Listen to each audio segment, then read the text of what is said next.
Né, galera? Tudo tranquilo? Na boa? Hoje eu vou falar sobre aquilo que nós não lembramos. Vamos falar sobre aquilo que nós não refletimos. Para isso, eu vou falar sobre a influência deste livro, né? O qual eu não li todo ainda, né? Li apenas umas 150 páginas, mais ou menos, mas que já me fez pensar muito, né? E para a gente refletir, eu vou pensar sobre o coelhinho da Páscoa. Olha que interessante o coelhinho da Páscoa. As crianças, das quais eu, quando criança, acreditava, essa crença no coelhinho da Páscoa estava baseada justamente na não reflexão, na não lembrança.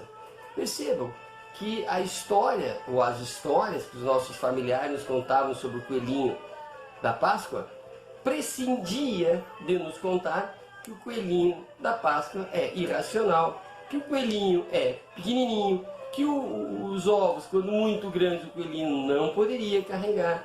Também esquecíamos de contar às crianças que o coelhinho não tem intencionalidade, que o coelhinho não põe ovos, que o coelhinho não pode fazer ovos. Vejam a quantidade de informações que eram sonegadas, né, para que outras informações se sobrepusessem. A informação de que o coelhinho faz ovos, né, as patinhas do coelhinho no chão da sala de estar, e te olhava, olha, o coelhinho passou aqui, né? Quer dizer, essas informações eram ditas a nós, e os outros adultos, nós crianças e os outros adultos ficavam ali fazendo, oh, mas que interessante, não? E criando ali todo o estímulo para que aquilo que não era pensado nem dito, que era a impossibilidade da existência do coelhinho da Páscoa, fosse totalmente esquecido. E em todo o espaço de reflexão, espaço-tempo, né, reflexão, né, era preenchido por informações favoráveis à existência do coelhinho.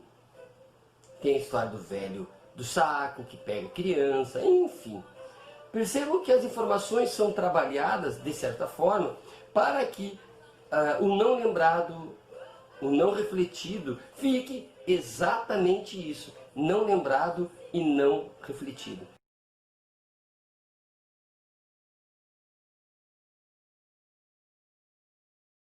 Percebam que a cultura, né? A cultura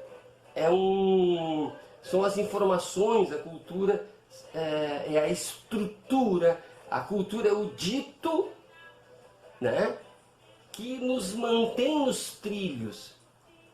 É a cultura que nos faz sentirmos nacionais, né, pertencentes a uma nação. É a cultura que faz com que nós gostemos da cor amarela e não da verde. É a cultura que nos diz o que é belo, o que é feio, o que é chique e o que não é. Percebam que a cultura é feita de informações, mas também, como no coelhinho e no velho do saco, a cultura omite informações, né? E as pessoas, por não serem relembradas, porque elas sabem, né, em grande medida, por não serem relembradas, ou por não serem informadas, porque também em alguma medida não sabem, da história, da política, não são informadas, então a cultura, a informação dita se sobrepõe. E então nós vemos uma espécie de justificação evidente, né, que mantém as coisas como estão. Os pobres no lugar dos pobres, os miseráveis no lugar dos miseráveis, as classes médias nos seus lugares, os hiper, mega ricos nos seus lugares, as universidades, os sábios e os não sábios, vão sendo colocados nos seus lugares e acabam não sendo questionados. E por não serem questionados, as pessoas acabam desenvolvendo uma fé, uma crença retroalimentadas, pelas demais pessoas que também a cultuam, até um sentimento de pertencimento. Então, as pessoas da classe média, por exemplo, têm sinais de pertencimento. Pode ser a bolsa de grife, mesmo paga em 10 vezes, pode ser a linguagem mais sofisticada, né? A pobreza tem lá as suas marcas, a linguagem da sua comunidade, a vestimenta da sua comunidade, percebe? Que esses sinais acabam fazendo com que ocorra uma diferenciação, né? Uma crença, uma diferenciação e uma identificação. E a partir daí não há mais uma reflexão, mas as pessoas tendem a continuar aonde estão.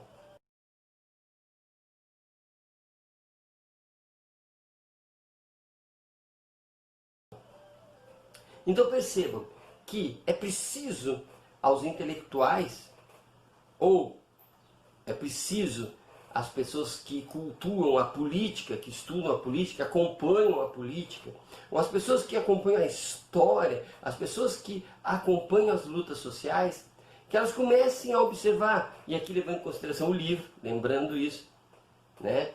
Comecem a observar o não dito, comecem a observar aquilo que é posto no esquecimento, né? Ou apontar para aquilo que não há justificativa plausível. Por que o miserável deve continuar sendo miserável? Qual justificativa? Nenhuma, né? O porquê de um presidente da República repulsivo, né? Que é um presidente injustificável. Por que ele está lá e se mantém, se não por determinadas crenças, né? Que o mantém lá, não exatamente ele, mas o que ele significa. E tantas outras atitudes que nós temos, tantas outras manifestações que nós temos de repúdio a isto ou aquilo, que quando nós vamos tentar observar o esquecido, quando nós vamos observar o irrefletido, percebemos que não faz sentido.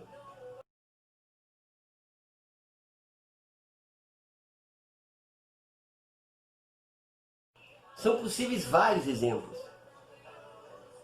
né? O G.C. de Souza traz o sentimento de vira-latas, né? Que diz que o brasileiro é pior que os outros povos. E a gente corre o risco de ficar repetindo que nós somos o mais corrupto dos povos, nós somos o mais preguiçoso dos povos, ou mais para menos, né, dos povos. E não é dito para nós que os nossos referenciais também têm problemas. Seja os Estados Unidos, seja a Europa, todos têm lá seus problemas, né? Mas nós acabamos criando, até em função de muitos intelectuais nossos, desenvolvendo essa fé de que de alguma forma somos menos. Também por outro lado, até para compensar, né, esse sentimento de vira-latas, a tentativa de que nós criamos uma pátria amada, a tentativa de que criamos em cidadãos incorruptíveis, um ex-juiz Sérgio Moro, hoje, evidentemente, né, decaído, né, a tentativa de que criamos em salvadores da pátria, a tentativa de que criamos num Estado super forte, não é? Fascista, para que possamos controlar esse povo que é um povo pior do mundo, esse povo que é um povo que não quer trabalhar, esse é um povo que gosta da Bolsa Família, que se pudesse não trabalhava, que ficava em casa, percebe?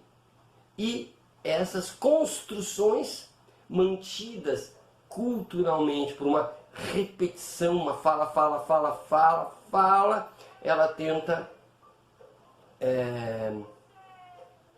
impedir a reflexão, tenta impedir o relembramento, tenta impedir o repensar sobre os porquês destas construções que fazem tanto sucesso, né? Que tanto que elegeram e agora deselegeram, né,